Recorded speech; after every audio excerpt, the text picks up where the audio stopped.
Hello there. I decided to do this one out here on my porch, just wearing a t-shirt and shorts,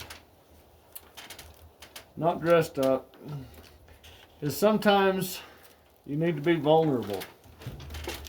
In this last few days, I went up camping on the mountain, and it was my birthday, and I was by myself up there with my dogs, and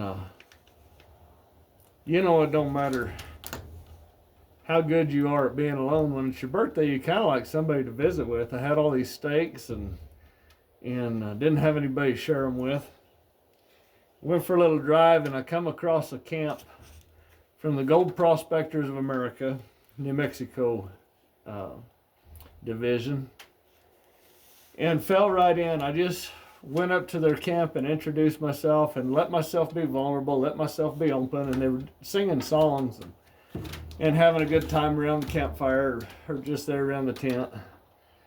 And this one lady was singing, and she says, "Anybody else sing?" And I said, "Well, I do some poetry."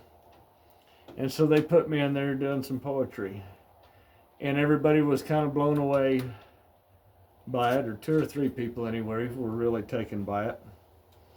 But because I let myself be vulnerable, be open, just be myself, I kind of, have to put myself out there. There was one person that came up and shared a poem that they had written. They didn't share it with the rest of the group. And it was showing this person's heart. And it just kind of hit me like a ton of bricks, because in that poem was the story of their life, and it was very private. And you could tell it was something they kept locked away, something that they dealt with all the time. And my compassion went out. And I asked them, I said, "Did you write this poem?" And they said, "Yeah." And I said, "It's really good, because it may be a different rhythm than what I'm used to reciting. But that person really put themselves out there. They saw my vulnerability, and they put themselves out there." Anyway, I'm going to get on with this. After I left their camp, I went back and I wrote this poem for those real nice people that I met there at the GPAA meeting. Rambling the hills, panning in the creek, not much has changed in the minds of those men and the treasure they seek. A campfire at night to warm the bones after searching all day. One day they'll strike it rich. It always begins this way. But little by little, as their time in this earth passes on, many a bright clear day is blown with the wind and is gone.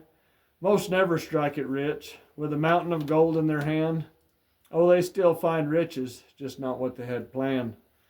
It's the memory of that fox curiously watching them washing gravel down by the creek. Or the coyote in the meadow, a meal a field mouse he'd sneak. They are rich from the time telling stories of all the adventures they've had. They may not have gold, but their life hadn't been half bad. They have lots of friends that they've met along the way, and the hardships have built character, some men might say. So don't look at his pockets and think him a failure to be. When you look at his life, that prospector is richer than both you and me. And I just want to say I appreciate you guys taking me in your camp, being with me there on my birthday, and I really, really enjoyed my time up there with you. And to everybody else, my listeners, let yourself open up and be vulnerable with the right people. With the right people, that's the key. And you'll find friendships deeper than what you could ever found. Have a good day.